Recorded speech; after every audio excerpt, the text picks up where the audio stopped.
అందరికీ ప్రభువులో ఉన్న ప్రేమ వందనాలు.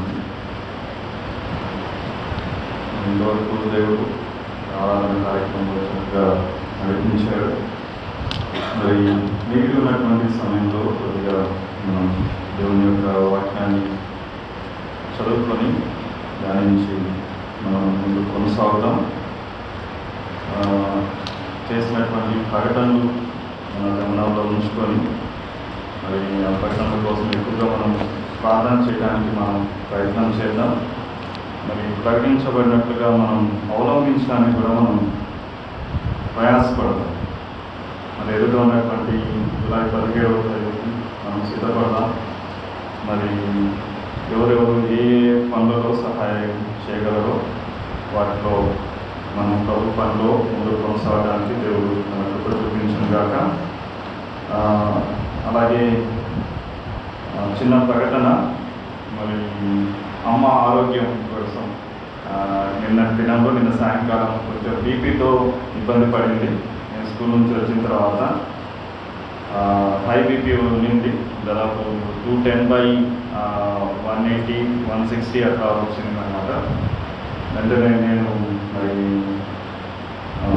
కడపలో ఉన్నటువంటి డాక్టర్ గారు ప్రభాకర్ గారిని సంప్రదించినప్పుడు వారు వచ్చి వారు ఇచ్చినటువంటి ట్రీట్మెంట్ని బట్టి మరి ఒక 2 అవర్స్కి దాదాపు 7:38 అంతా తను మళ్ళీ నార్మల్ పొజిషన్కి దాదాపుగా లెవెల్స్ తగ్గడం జరిగింది. దాదాపు 150/90, 95 అట్లా రావడానికి దేవుడు చూపించాడు. మరి నేటి దినం మరి ఇక్కడికి వస్తాను రాను అన్నట్టు కొంచెం ఆందోళన ఉండింది, కానీ దేవుడే తన కృపను చూపించి మరి దాదాపు మార్నింగ్ టైంకి నార్మల్ రీడింగ్స్ అవ్వడానికి దేవుడు కృప చూపించాడు. అందుకు బట్టి దేవుడికి స్తోత్రం చెల్లిస్తున్నాం. మరి అమ్మ ఆరోగ్యం గురించి ప్రార్థన చేయవలసిందిగా ప్రేమపూర్వకంగా మనవి చేస్తున్నాం. అదే రీతిగా మరి పెద్దలు ప్రకటించినట్లుగా మరి పొద్దుటూరులో నిలబడి సేవ చేస్తున్నటువంటి దైవ సేవకులు స్వామినాథమ్మ గారి అత్తగారు, అంటే జ్యోతక్క గారి అమ్మగారు,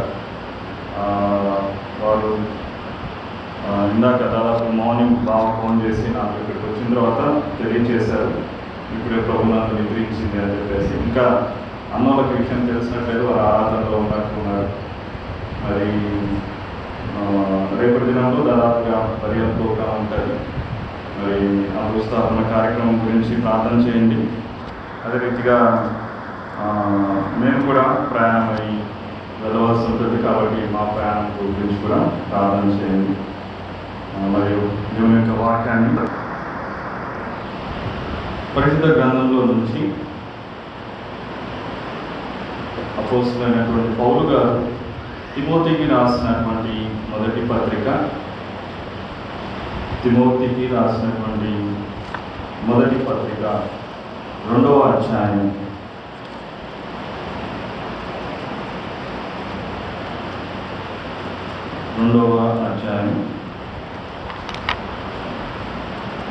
15వ వచనం చదువుతున్నాం. 2:15. ఆయనను వారు స్వస్థ బుద్ధి కలిగి విశ్వాస, ప్రేమ, పరిశుద్ధతలందు నిలకడగా ఉండిన యెడల శిశువు ప్రస్తుతి ద్వారా ఆమె రక్షించబడును.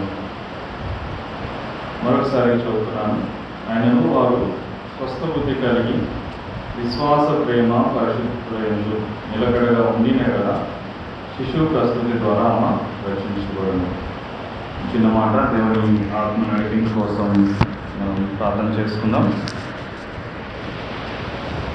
మహోన్నతుడ, మహిళల మా పరిశుద్ధ తండ్రి, నిన్న నేడు ఏకరీతిగా ఉన్నటువంటి గొప్ప రాజా, బంగారు పాదాలకు స్తుతులు స్తోత్రం చెల్లిస్తున్నాం. నాన్న, ఉదయకాలం ఆరాధన అంతట్లో ప్రభావ మీ యొక్క క్షేమం అనుగ్రహించి చక్కని నడిపింపు దయచేసినందుకు మేము స్తోత్రం చెల్లిస్తున్నాం. మరి మిగిలినటువంటి సమయంలో మీ నెలని స్వరం వినబోతున్నాం. దయతో ప్రభావం మీరు మాతో మాట్లాడండి.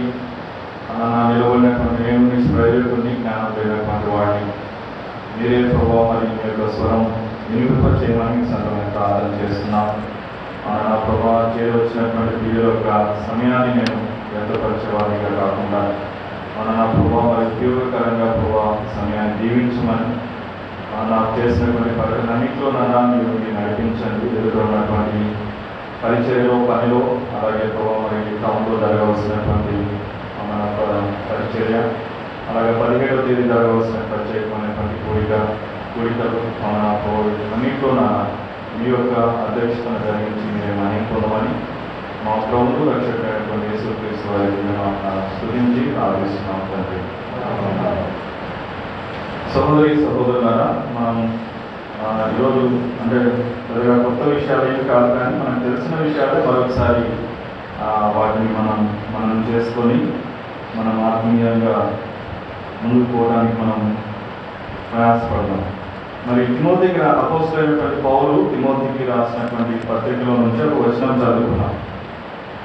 అయితే మొదటిగా ఆ వచనంకి వెళ్ళకముందు తిమోతి గురించి మనకందరికీ బాగా తెలుసు కదా.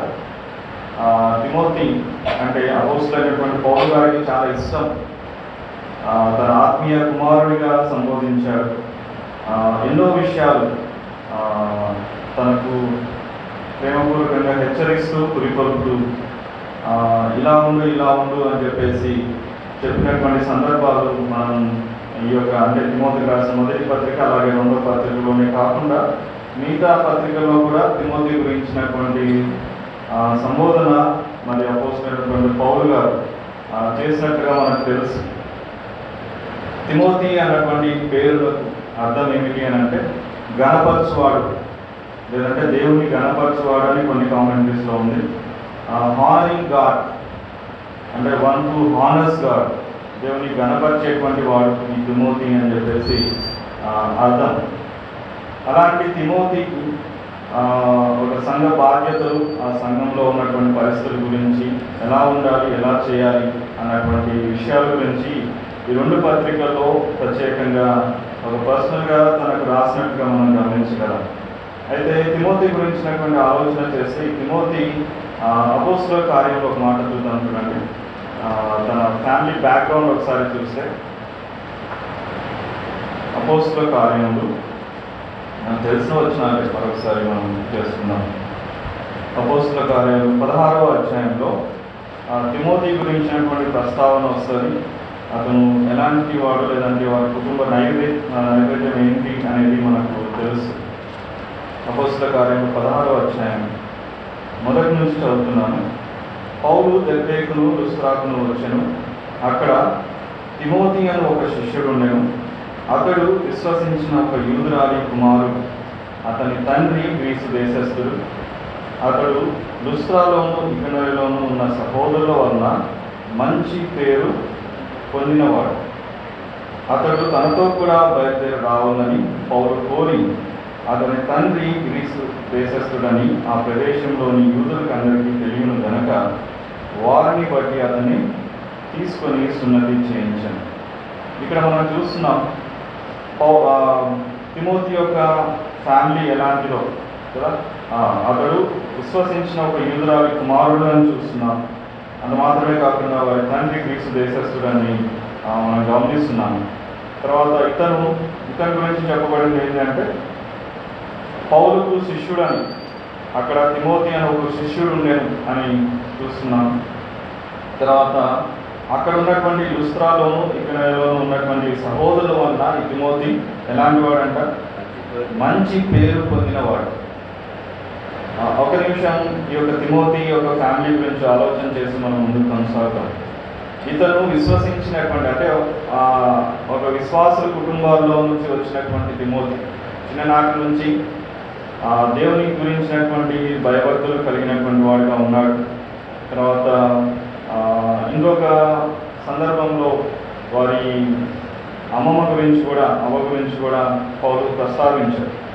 అయితే చిన్ననాటి నుంచి పెరిగినటువంటి ఆయన పెద్ద అయిన తర్వాత ఎలా అయిపోయాడు, తాను పెరిగినటువంటి ఆ ఒక పద్ధతి, లేదంటే తాను పెరిగినటువంటి క్రీస్తు గురించి, దేవుని గురించి పెరిగినటువంటి విధానంలోనే ఉన్నాడు. కానీ దారి తొలగలేదు, దారి తప్పలేదు, వేరే మార్గంలోకి వెళ్ళలేదు. దాదాపు ఎక్కువగా యవనస్తులు కనిపిస్తున్నారు కాబట్టి ఒక చిన్న హెచ్చరికలాగా మనం ఆలోచన చేసి ముందుకు కొనసాగుతాం. మన తల్లిదండ్రులు విశ్వాసులే, విశ్వాస కుటుంబాల్లోనే మనం ఉన్నాం. మరి విశ్వాస కుటుంబాల్లో వచ్చినటువంటి మనము రేపు పొద్దున ఈ తిమోతి సంఘం లేదంటే సంఘాలు అప్పగించబడినటువంటి స్థితిలో మనం గమనించగలం. అయితే రాబో దినాల్లో వచ్చేటువంటి జనరేషన్స్లో మరి విశ్వాస కుటుంబాల్లో నుంచి వచ్చినటువంటి పిల్లలు ఆ రీతిగా సంఘ బాధ్యతలు తీసుకోవడానికి కానీ దేవుని పనిలో ప్రయాసపడటానికి కానీ సిద్ధంగా ఉన్నారా అనేది నాకు చిన్న ప్రశ్న. సిద్ధంగా ఉన్నారా అనే ప్రశ్న వేసుకోక ముందు అసలు రక్షించబడి ఉన్నారా కదా. ఇవి కొన్ని ఏమవుతున్నాయంటే కొన్ని విషయాలు దాదాపు స్కిప్ ఫార్వర్డ్ చేస్తుంటాం కదా. మనం మొబైల్లో చూసేటప్పుడు యాడ్స్ వస్తూ ఉంటాయి, దాన్ని స్కిప్ చేస్తూ ఉంటాం. అది అనవసరమైనవి స్కిప్ చేయడం మంచిదే. కానీ రక్షణ తీర్మానం, బాప్తిజం అనేటివి కొన్ని స్కిప్ చేస్తూ వెళ్ళిపోతున్నటువంటి సందర్భాలు నేటి సంఘాల్లో మనకు కనపొస్తుంది. ఎందుకు అని అంటే ఒకప్పుడు నాకు కూడా ఈ యొక్క డౌట్ ఉండేది. చిన్నప్పటి నుంచి భయభక్తులతో పెరుగుతున్నాం. దేవుని యొక్క భయం అంటే తెలుసు, యేసుప్రభు గారి గురించి తెలుసు, సంఘం అంటే తెలుసు, సంఘంలో ఎలా ఉండాలో ఎలా మెలగాలో తెలుసు అని చాలామంది ఏం చేస్తున్నారంటే డైరెక్ట్గా బాప్తిసానికి వెళ్ళిపోతున్నారు.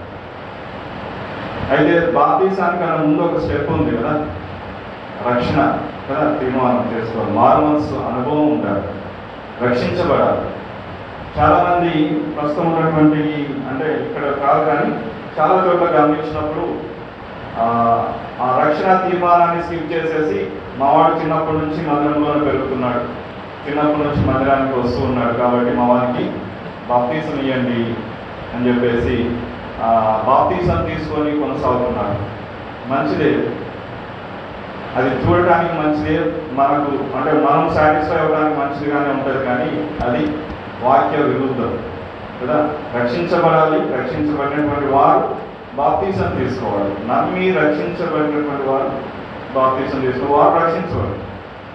కాబట్టి యవన పిల్లలు ఇంకా ఎవరైనా ఆ రీతిగా రక్షించబడకుండా ఆ అపోహలో ఉన్నారు అంటే మేము మంచివారమే, మేము వస్తున్నాం కాబట్టి మేము ఇంకా నెక్స్ట్ స్టెప్ ఏమి అంటే బాప్తిజం తీసుకొని సంఘంలో చేర్చబడతాం కదా అన్న అపోహలో ఉంటే దయచేసి ముందు మనకు మారు మనసు లేదంటే రక్షణ తీర్మానం జరిగిందా లేదా అని ఒకసారి ఆలోచన చేసుకోవాలి. ఆ రీతిగా ఎవరైనా ఉంటే మరి నేటి దినమే మంచి అనుకూలమైనటువంటి సమయం. రేపు దినం ఎలా ఉంటుందో తెలియదు కదా. ఆ రీతిగా మారు మనసు అనుభవంలోకి వచ్చి ఈ తిమోతి వలె తన విశ్వాసాన్ని కాపాడుకుంటూ రాబో దినాల్లో స్థానికంగా అయితేనేమి మరి ఎక్కడైతే దేవుడు నిలబెడతాడో అక్కడ దేవుని పనిలో ప్రయాసపడవలసిందిగా ప్రేమపూర్వకంగా హెచ్చరిస్తున్నాం. ఇక్కడ గమనిస్తున్నప్పుడు ఇలాంటి కుటుంబాల్లో నుంచి వచ్చినటువంటి అతను దాదాపుగా మంచి పేరు పొందినటువంటి వాడిగా ఉన్నాడు. నేటి దినాల్లో ఇది కూడా సవాలుతో కూడుకున్నటువంటి మాట. చిన్నప్పటి నుంచి లేదంటే యవన ప్రాయంలో చాలా మంచిగా ఉండేటువంటి వారు తర్వాతి దినాల్లో ఆ మంచి పేరు పోగొట్టుకునేటువంటి వారుగా ఉన్నారు కదా. ఆ మంచి పేరు పోగొట్టుకోవడానికి ఎంతో సమయం పట్టదు, కానీ మంచి పేరు సంపాదించుకోవడానికి మాత్రం చాలా సమయం పడుతుంది. చాలామందిని సాటిస్ఫై చేయాల్సి వస్తుంది. చాలామందికి అనుకూలంగా ఉండాల్సినటువంటి పరిస్థితులు కూడా ఉంటాయి. కానీ ఒక్క మాట, ఒక్క ప్రవర్తన ఆ మంచిని ఏం చేసేస్తుంది, తీసేస్తుంది. కాబట్టి మన ప్రవర్తన విషయాల్లో కానీ మన యొక్క నడవడికలో మనల్ని మనం జాగ్రత్తగా ఉంటూ ఈ తిమోతి యొక్క సవాలుతో కూడుతున్నటువంటి వ్యక్తి, యవనస్తులకు ప్రత్యేకంగా, యవనస్తులకనే కాదు అన్ని వయసులో ఉన్నటువంటి వారు. యవనస్తులే అట్లుంటే మరి మధ్య వయసులో వృద్ధాపంలో ఉన్నటువంటి వారు ఎట్లా ఉండాలి, ఇది కూడా ఒక ప్రశ్న. కాబట్టి మంచి పేరు పొందినటువంటి వాడుగా ఉన్నాడు. కాబట్టి ఆ రీతిగా మనం కూడా ఉండడానికి మనం ప్రయాసపడతాం. అయితే ఇక్కడ మనం చదువుకున్నటువంటి లేఖనాల దగ్గరికి వద్దాం. మనం ఇక్కడ ఉన్నటువంటి పరిస్థితుల్లో సంఘంలో ఉన్నటువంటి వారు ఇంకా చెప్పాలంటే అసలు ఎందుకు రాశాడు ఈ యొక్క పత్రిక, ఈ యొక్క లెటర్ ఎందుకు రాశాడు తిమోతికి అని అంటే 3వ అధ్యాయంలో 14 నుంచి చదువుతున్నాం. తిమోతికి రాసిన మొదటి పత్రిక 14 నుంచి చదివితే, శీఘ్రంగా నీ యొద్దకు వద్దునని నిరీక్షించున్నాను, ఆయనను నేను ఆలస్యం చేసినట్లా దేవుని మందిరంలో అనగా జీవం గల దేవుని సంఘంలో జనులు ఎలాగూ ప్రవర్తింపవలను అది నీకు తెలియవలనని ఈ సంగతులను నీకు రాయిచున్నాను. అసలు ఎందుకు రాస్తున్నాడంటే ఆయన పౌలు గారు తిమోతికి ఎందుకు ఈ లెటర్ రాస్తున్నాడు అని అంటే, దేవుని మందిరంలో అనగా జీవం గల దేవుని సంఘంలో జనులు ఎలాగూ ప్రవర్తింపవలనో, జీవం గల దేవుని సన్నిధిలో జనాలు ఎలాగూ ప్రవర్తింపవలనో అది నీకు తెలియాలి. ఎందుకు నేను రాస్తున్నాను అని చెప్పేసి అంటూ ఆ జనులు ఎలాగూ అనేది అక్కడ మనం చూస్తే ఒక సంఖ్య ఉంది కదా, 5 అని ఉంది. దాని కింద ఫుట్నోట్లో ఏముంది? ఈవేలాలు. అంటే ముందు నిన్ను సరి చేసుకో, నువ్వు ఈ యొక్క మెజర్మెంట్స్లో నువ్వు సరితూగుతున్నావా లేదా, నువ్వు ఉన్నావా లేదా అది చూసుకొని తర్వాత సంఘంలో ఉన్నటువంటి వారికి నేర్పించు, లేదంటే సంఘంలో ఉన్నటువంటి వారు ఆ రీతిగా ఉన్నారా లేదా గమనించు అని ఒక చిన్న హెచ్చరికగా పౌలు గారు ఈ యొక్క తిమోతికి రాస్తున్నట్టుగా మనం చూస్తున్నాం. జీవం గల దేవుని సంఘంలో జనులు ఎలాగూ ప్రవర్తింపవలనో, ఎలా ప్రవర్తించాలి? ఇష్టానుసారంగా లోకంలో ఉన్నట్టు ప్రవర్తిస్తే సరిపోతుందా? కాదు కదా. దేవుని యొక్క సంఘం కాబట్టి ఎలాగ ప్రవర్తించాలని చెప్తూ మొత్తం దాదాపుగా ఈ యొక్క పత్రిక అంతట్లో ఒక్కొక్కరు గురించినటువంటి సంబోధన లేదంటే ఎవరు ఏ విధంగా ఉండాలో అన్నటువంటి మాటలు మనం చూడగలం.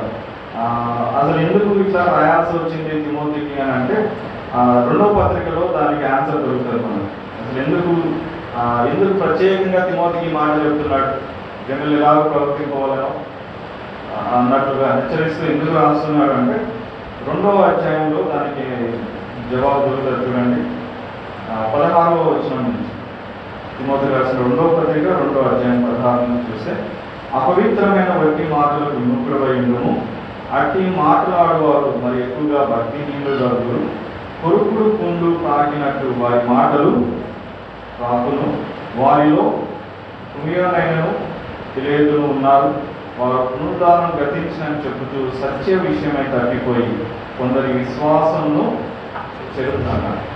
ఈ న్యూస్ వచ్చింది పౌలు గారు. ఏమంటే అక్కడ ఉన్నటువంటి కొంతమంది వారు ఏం చేస్తున్నారంటే, అపవిత్రమైన వట్టి మాటలు మాట్లాడుతూ పునరుద్ధానం గురించినటువంటి అసత్యాలు చెప్తూ వారు తప్పిపోయినారు. వారు తప్పిపోయినటువంటి వారు ఏం చేస్తున్నారు? మిగతా వారిని కూడా ఇది చేస్తున్నారు కదా, చెడుపుతున్నారు, అంటే చెడగొడుతున్నారు.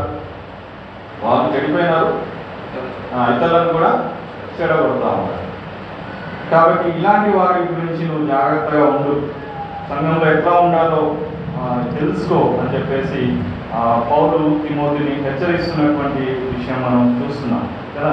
ఈ అపవిత్రమైనటువంటి మాటలు ఇక్కడ అన్నాడు 2వ తిమోతిలోకి ఏమన్నాడంటే, ఈ మాటలు ఎలాంటివి అంటే కొరుకు పుండు తాకినట్లుగా వారి మాటలు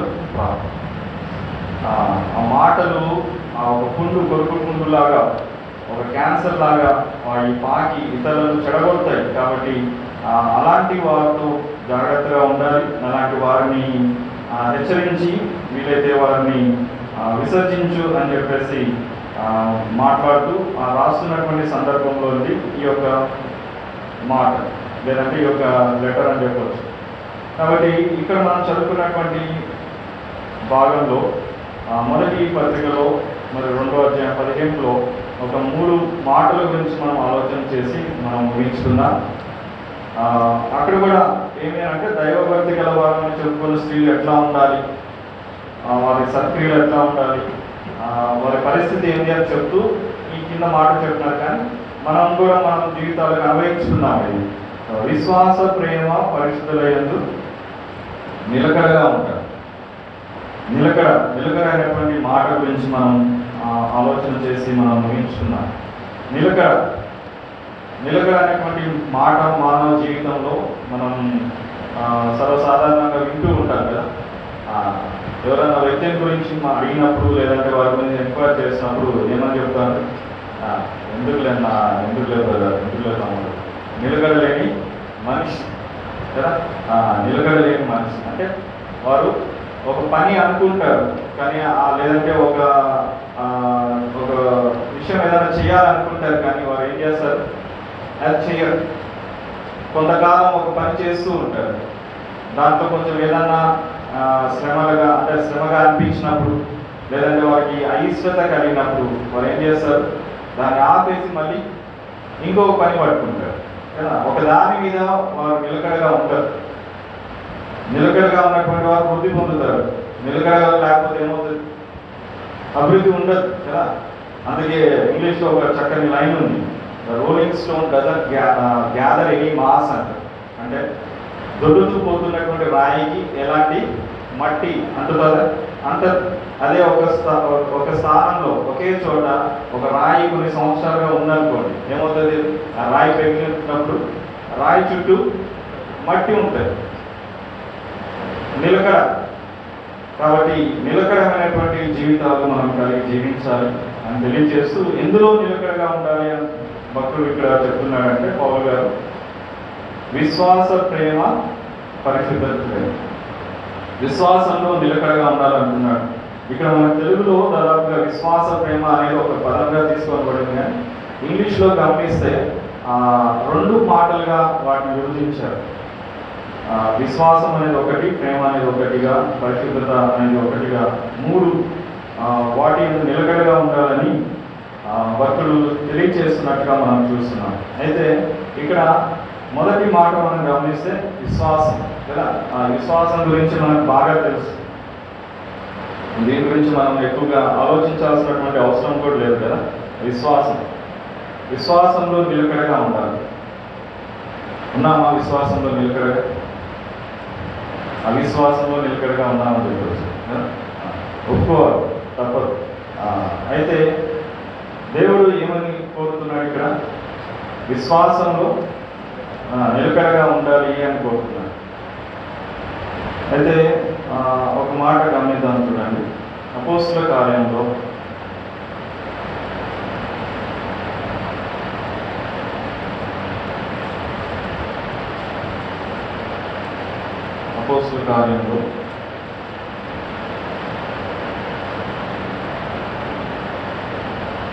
ఇక్కడ పౌలు గారు చెప్తున్నారు, 14వ అధ్యాయం 22వ వచనం చూస్తే,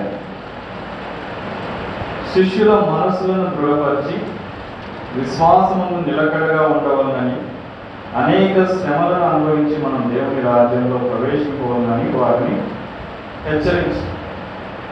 ఇక్కడ శిష్యుల మనసులను దృఢపరిచి వారు ఏం చేస్తున్నారంట?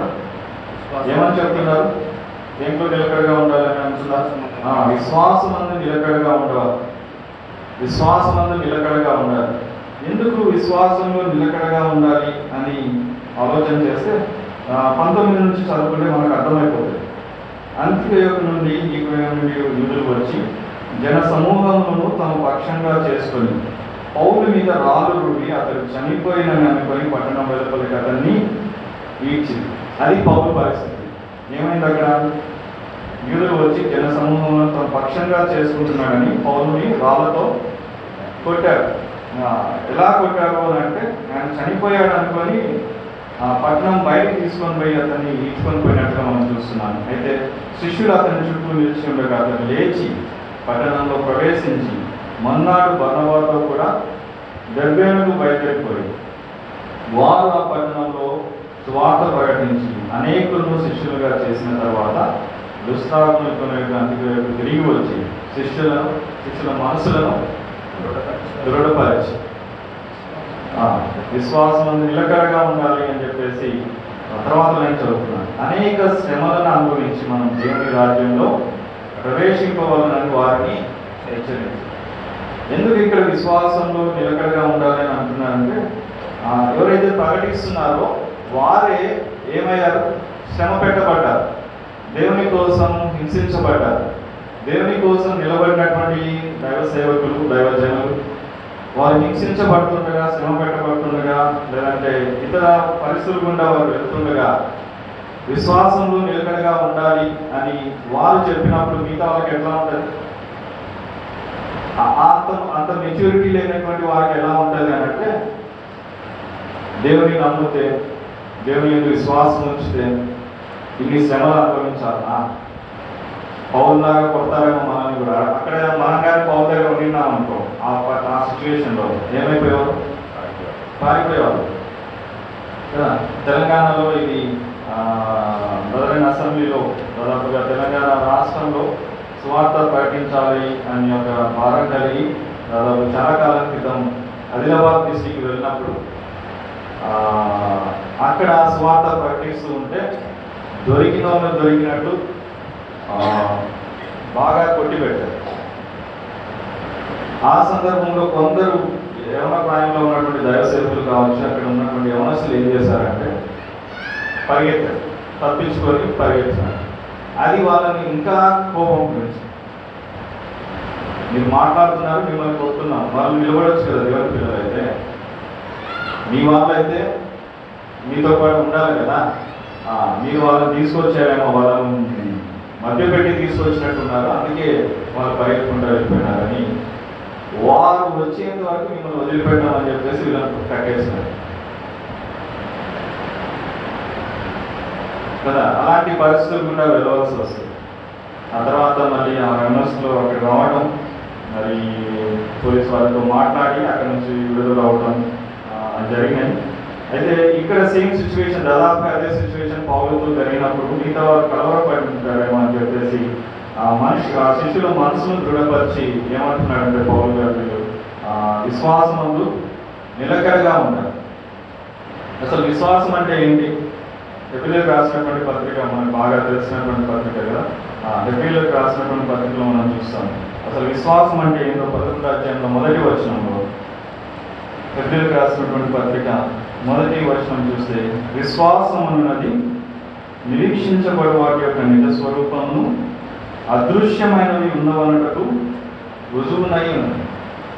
నిజంగా మన విశ్వాసం ఏంటి? విశ్వాసం, దేవుడు మనల్ని ప్రేమించాడు, మన కోసం యేసుప్రభువుని లోకానికి పంపించాడు, మన పాపాత్మలో ఎంపుగా మనల్ని పవిత్రులుగా చేశాడు, పరిశుద్ధపరిచాడు.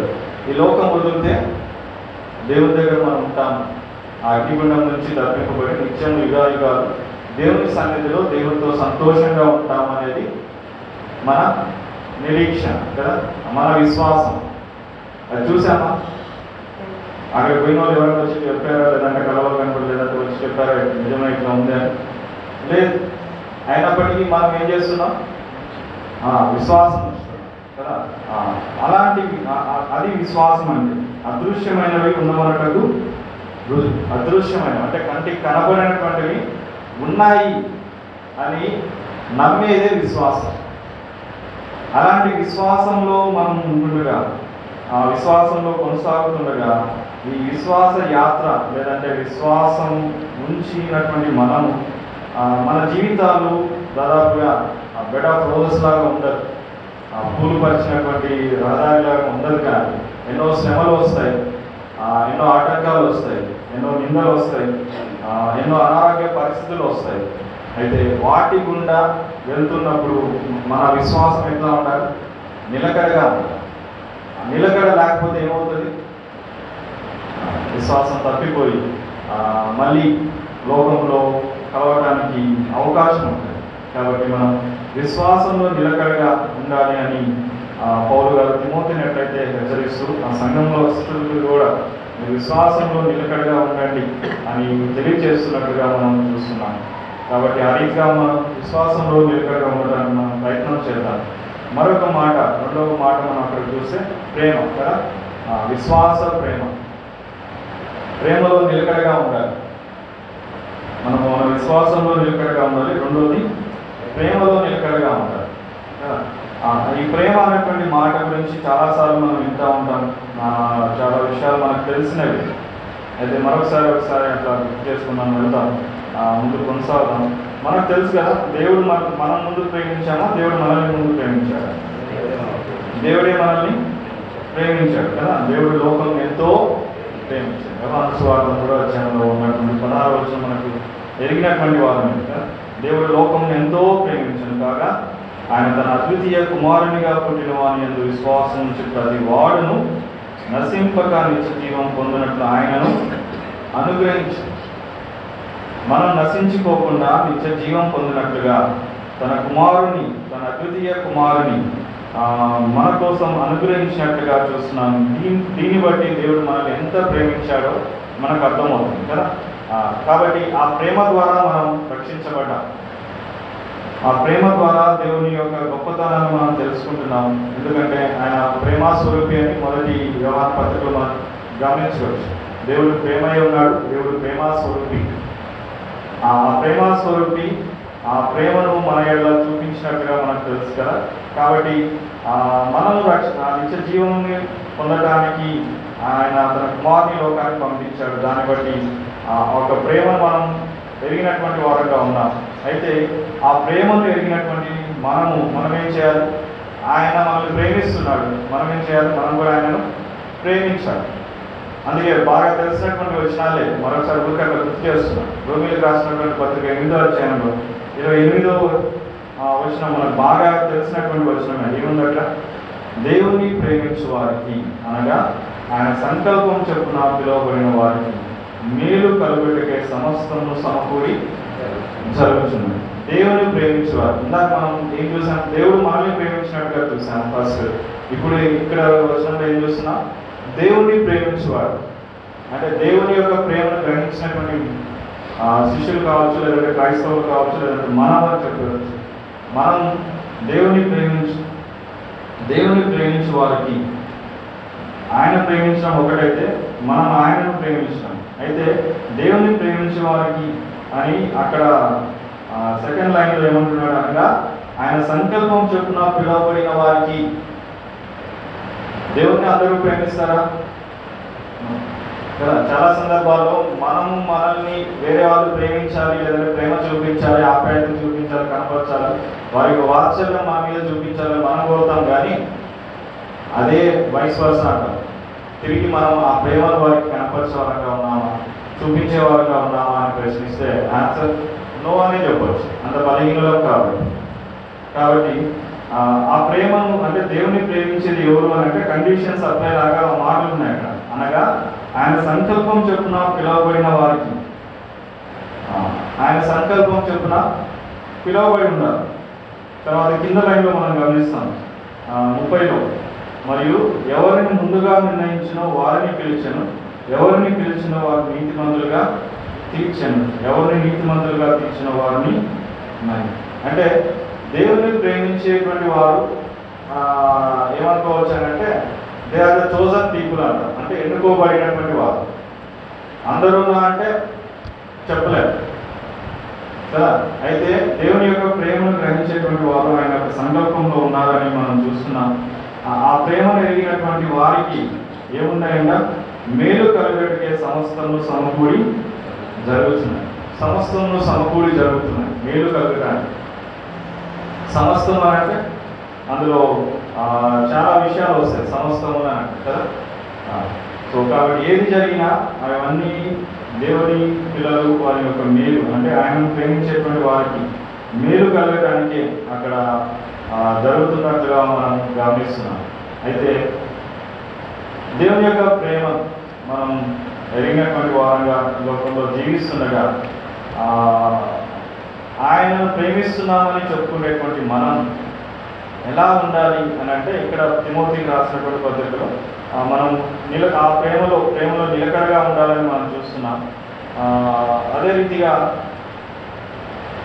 మనం గమనించినప్పుడు యోహాను సువార్త 14వ అధ్యాయంలో ఒక మాట చూద్దాం. చూడండి, ఇవన్నీ తెలిసినవి. 14వ అధ్యాయంలో 23వ వచనం 14:23 యేసు అంటున్నాడు, ఒకడు నన్ను ప్రేమించిన యెడల వాడు నా మాట గైకొనును. దేవుని ప్రేమించేవారు అని ఇందాక చూశాను. ఆ దేవుని ప్రేమించేవారు ఏం చేస్తారంట? ఆయన మాట గైకొంటారు. అంటే ఆయన మాట వింటారు. ఇక పైన కూడా చూసి అదే అధ్యాయంలో దాదాపుగా 15వ వచనంలో అదే అధ్యాయంలో 14-15లో చూస్తే మీరు నన్ను ప్రేమించిన యెడల నా ఆజ్ఞలను గైకొందురు. ఆ మాటలు వింటారని చెప్పేసి కింద అన్నాడు, గైకొంటారు అన్నాడు, పైన ఆయన ఆజ్ఞలు. కాబట్టి ఈ లోకంలో మనం జీవిస్తుండగా ఆయన ఆజ్ఞలను మనం గైకొంటే ఆయన ప్రేమించేవారుగా మనం ఉంటాం. ఆయన మాటలు గైకొంటే ఆయన ప్రేమించేటువంటి వారుగా ఉంటాం. ఇంకా ఇట్లా కూడా చెప్పుకోవచ్చు, ఆయన మాటలు విని ఆయన ఆజ్ఞలు గైకొంటే ఆయన ప్రేమించేవారుగా ఉన్నాం. అప్పుడు మన ప్రేమలో నిలకడగా ఉన్నటువంటి వారని చెప్పబడవచ్చా కదా. ఆయన ఆజ్ఞలు గైకొనాలి, ఆయన మాటలు గైకొనాలి. అప్పుడు దేవుని యొక్క ప్రేమ మనలో ఉంది అని చెప్పేసి అక్కడ మనం గమనించగలం. కాబట్టి ఈ ప్రేమలో నిలకడగా ఉండాలి అని అంటే దేవుని యొక్క మాటలు గైకొనాలి. చాలా సందర్భాల్లో మన పరిస్థితులు ఎట్లా ఉంటాయంటే వినే వరకు వింటాం, వాక్యం బాగుంది, బాగా చెప్తున్నారు, ఇది ఇక్కడ సంఘంలో కావచ్చు, లేదంటే ఈ మధ్య మందిరానికి రాకుండా ఆన్లైన్లో అని చెప్పేసి కూర్చొని బాగా సవాసం లేకుండా బాగా దేవుళ్ళు అభివృద్ధి పొందుతున్నారు. అంటే అల్ప సంతోషం వాళ్ళ కోసం అట్లా చెప్పుకోవాలి మనం అంతే. ఎందుకంటే రక్షించబడినటువంటి వారు ఏమని చెప్పాడు, అపోస్తుల బోధ యందు, సహవాసం యందు, రొట్టె విషయం యందు, ప్రార్థన యందు ఎడతెగక ఉండాలి. ఇది క్రమం. కానీ క్రమం అని చెప్పుకున్న మేము క్రమంలో ఉన్నాం, దేవుని క్రమంలో అని చెప్పుకునే వాళ్ళు చిన్న చిన్న విషయాల్లో వారు అక్రమంలోనే ఉంటూ మేము క్రమంలో ఉన్నామని వాళ్ళు సాటిస్ఫై చేసుకుంటా ఉన్నారు. వారి గురించి మనం ఎక్కువగా ప్రార్థన చేయాలి అలాంటి వారు కదా. ఎందుకంటే వాళ్ళకి వాళ్ళని అట్లా కదిలిస్తే వాళ్ళ నుంచి ఏమొస్తాయంటే దాదాపు అన్ని లిస్ట్ అంతా వస్తాయి. వాక్యం చెప్పే వాళ్ళు అట్లా, సంఘస్థులు ఇట్లా, వీళ్ళు అట్లా, వాళ్ళు అట్లా వస్తూ ఉంటారు. అట్లా అంటే కోస్తారు దోశలు అని అంటారు. కోస్తారు వాళ్ళకే పెట్టి రావాలి. వాళ్ళు అది వీళ్ళు ఇది అది అని చెప్తాం. అదే ప్రశ్న వాళ్ళకేస్తే వారి జీవితాలు, వారి వ్యక్తిగత జీవితాలు, వారి యొక్క ఆత్మీయ జీవితాలు ఎట్లా ఉన్నాయి అని ఒక చిన్న క్వశ్చన్ వేస్తే వాళ్ళు చెప్పే సమాధానం కూడా ఏంటంటే నేను పర్ఫెక్ట్, నేను మంచి, నా అంత నీతిమంతుడు లేడు, నా అంత విశ్వాసుడు లేదా విశ్వాసురాలు లేదు, కాకపోతే అక్కడ ఉన్న వాళ్ళంతా అంతే. సరే అక్కడ కాదు, వేరే సంఘంలో కూడా అంతే, అన్ని సంఘాలు అంతే. స్పెషల్ డివైస్ అంటూ ఉంటాం. మేము అప్పుడప్పుడు మాట్లాడుతూ unique device, special device camp అంటే స్టూడెంట్స్ కొంతమంది చూసినప్పుడు టీచర్లో మేము నవ్వుకుంటా అంటాం, ఏంటి పరిస్థితి సార్ లేదంటే మేడం అని అంటే వాడు స్పెషల్ డివైస్ సార్ అంటారు. అంటే వాడు చెప్పిన మాట వినడు, వాడు అర్థం కాడు, వాడు చెప్పింది అర్థం చేసుకోడు, నేనే కరెక్ట్, నేను పోయే రహదారి అన్నట్టుగా వాడు పోతూ ఉంటాడు. ఇలాంటి విశ్వాసులు నేను దినాల్లో తయారవుతున్నాడు. సంఘానికి వస్తే ఆ క్రమం అనేది ఏంటి, దేంట్లో నిలకడగా ఉండాలి అన్నటువంటి విషయాలు మనం తెలుసుకోగలం. ఆ రీతిగా విశ్వాసంలో తప్పిపోకుండా మనం జీవించగలం. కాబట్టి ఇక్కడ ఉన్నటువంటి వారు దయచేసి ప్రేమపూర్వకంగా మనం చేస్తున్నాం. కొన్ని అంటే బలహీనమైనటువంటి శరీరంలో ఉన్నాం కాబట్టి కొన్ని విషయాలు మనకు ఇష్టంగా ఉంటాయి, అంగీకారంగా ఉండవు. దాన్ని బట్టి సంఘానికి రాకుండా ఆగిపోతే నష్టం ఎవరికి? సంఘం నడిపించేటువంటి వారికి కాదు, సంఘంలో బాధ్యత కలిగినటువంటి వారికి కాదు, సంఘస్థులకి కాదు.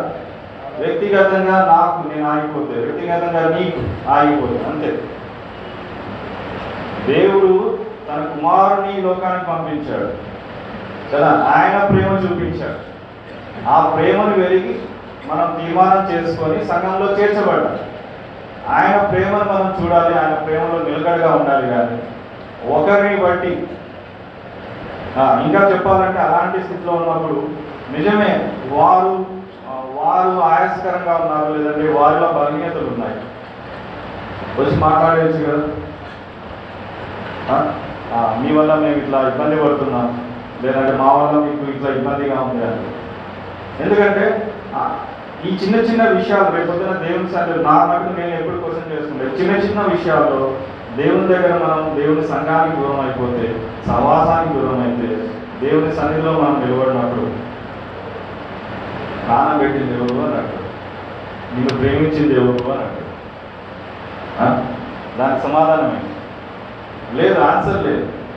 కాబట్టి మనల్ని మనం పరీక్షించుకున్నాం, మనల్ని మనం సరి చేసుకున్నాం. ఇక్కడ విశ్వాసంలో నిలకడగా ఉండాలంటున్నాడు, ప్రేమలో నిలకడగా ఉండాలంటున్నాడు. మరొక మాట, చివరి మాట చూసుకొని మనం ముగించుకున్నాం. పరిశుద్ధతల యందు కదా. పరిశుద్ధత యందు మనం నిలకడగా ఉండాలి, విశ్వాసంలో ఉండాలి నిలకడగా, ప్రేమలో నిలకడగా ఉండాలి, పరిశుద్ధతలో నిలకడగా ఉండాలి. ఇందాక మనం ఆరాధనలో కూడా విన్నాం, ఆయన పరిశుద్ధుడైనటువంటి దేవుడు కదా. లేవియాకాండంలో ఒక మాట చూద్దాం చూడండి, గంభీరమైనటువంటి మాట. లేవియాకాండంలో 11వ అధ్యాయంలో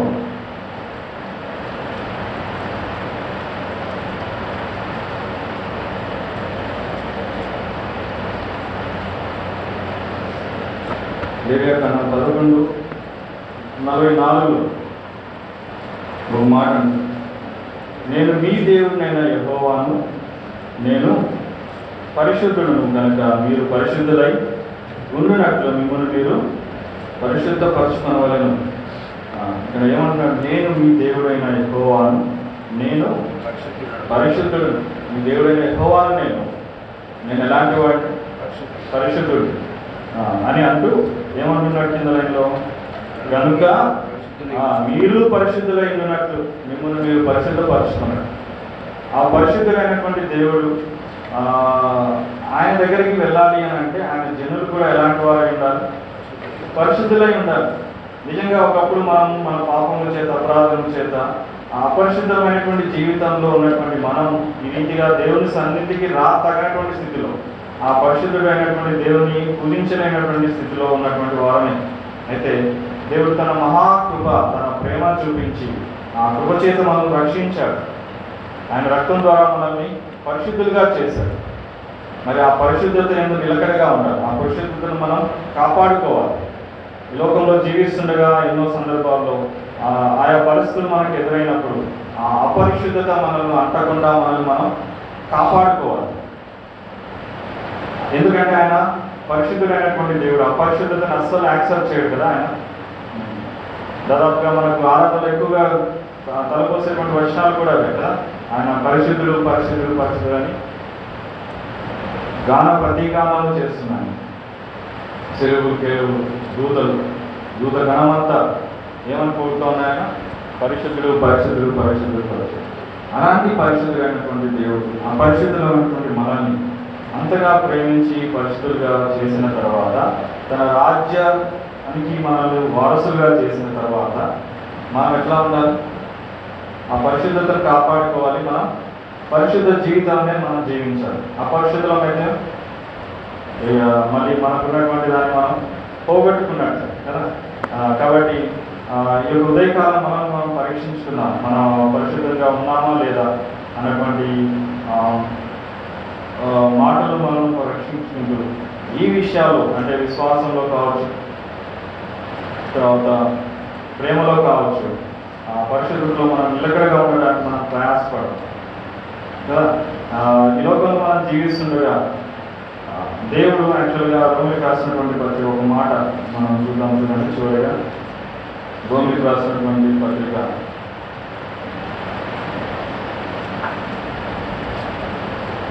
6వ అధ్యాయం 19వ వచనం, 6:19 రోమిలికి రాసినటువంటి పత్రిక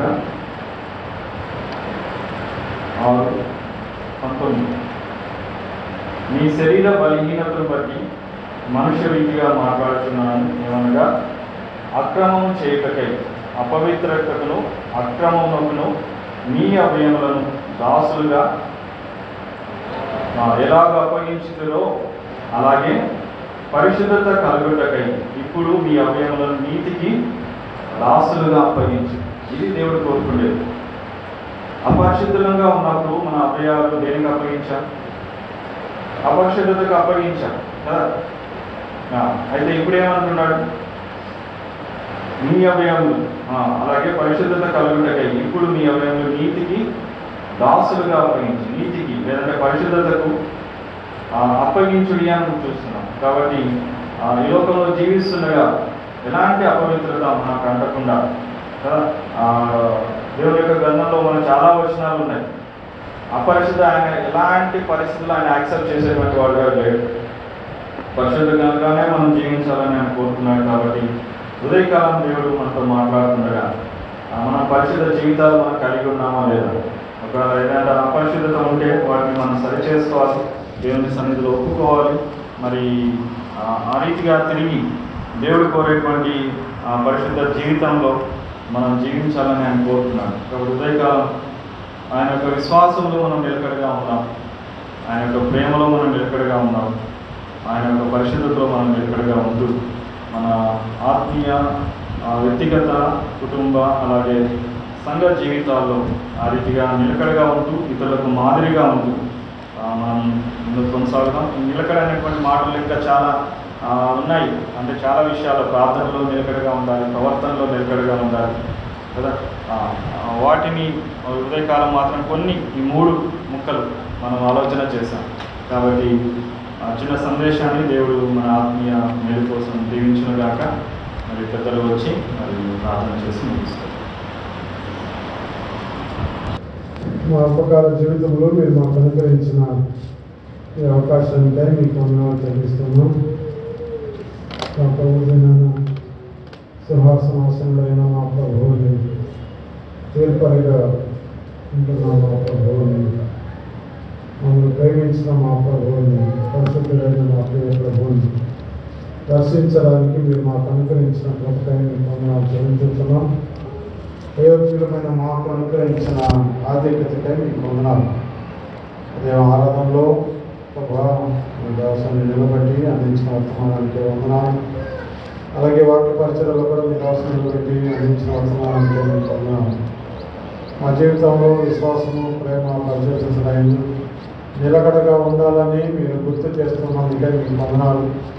అవును తండ్రి, నిజంగా ఈ దినాల్లో మేము నిలకడగా ఉండలేకపోతున్నాం. పరిస్థితిని బట్టి ప్రభా మా యొక్క విశ్వాసము, ప్రేమ, పరిశుద్ధత మారిపోతూ ఉన్నది. అయితే మేము క్షమించండి.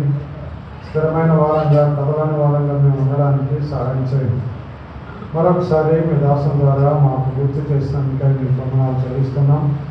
మా ప్రభా, మా దేవ, ఈ సంఘంలో మరి మీ యొక్క విశ్వాసం నుంచి రక్షణ పొంది బాప్తీసం తీసుకున్నవారు చాలామంది ఉన్నారు. వారు రాలేకపోతున్నారు. దయతో వారిని క్షమించి మరొక అవకాశం దయచేసి ప్రభా మందిరంలోకి వచ్చేటప్పుడు సహాయం చేయండి. ఆయా కారణాలు బట్టి ఆగిపోతున్నారు లేదా కొంతమంది నిర్లక్ష్యంగా ఉన్నారు. దయతో వారిని క్షమించి ప్రభా మందిరంలోనికి నడిపించమని వేడుకుంటున్నాను. ఇంతవరకు మీరు చేసిన ప్రతి మేళకై మీకు వందనాలు. మరి సాగర్ అమ్మగారి కొరకు వేడుకుంటున్నాం. మంచి ఆరోగ్యం దయచేయండి. ఆటంకం లేకుండా చేసి ఈరోజు సాగర్ రావడానికి, వాక్యం ఇవ్వడానికి మీరు అనుగ్రహించిన కొరకు మీకు వందనాలు. స్వామినాథన్ అన్న కుటుంబం కొరకే వేడుకుంటున్నాం. వారికి ఆదరణ దయచేయండి.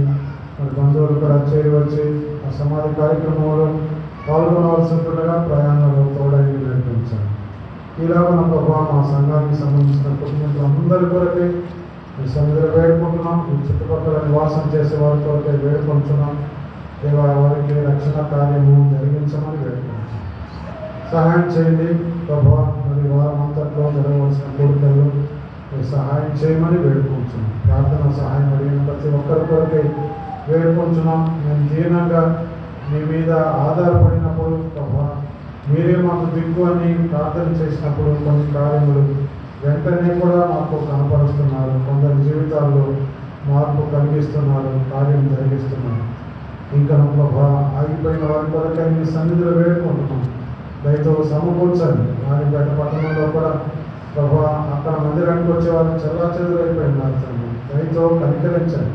మీ చిత్తమైతే వారందరినీ సమకూర్చుకోవడానికి మీ కృప అనుకరించండి. ఏ ఒక్క ఆత్మను మేము పోగొట్టుకోకుండా ప్రభా వారందరూ తిరిగి రాగలుగుతూ సహాయం చేయమని వేడుకుంటాం. ఆ స్థలంలో కూడా ఆటంకాలు లేకుండా ఈ పరిచర్య జరిగించబడేందుకు సహాయం చేయండి. రాబోయే నాళ్ళు ఎవరి ద్వారా ఏ కార్యములు మీరు చేయాలనుకుంటున్నారు అది జరిగించమని, ఉద్యోగాలు లేని వారికి ఉద్యోగాలు దయచేయండి. పిల్లలు లేని వారికి పిల్లలు దయచేయండి. ఇందు వాటిని లేని వారికి దయచేయండి.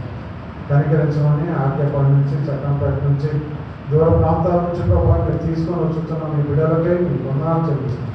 అలాగే సమీపంగా ఉండి కూడా రాలేకపోయిన వారి కొరకే వేడుకుంటున్నాం. మరొకసారి అవకాశం దయచేయండి. దేవా, మమ్మల్ని మేము మీ దగ్గర వస్తారని పెట్టుకుంటున్నాం.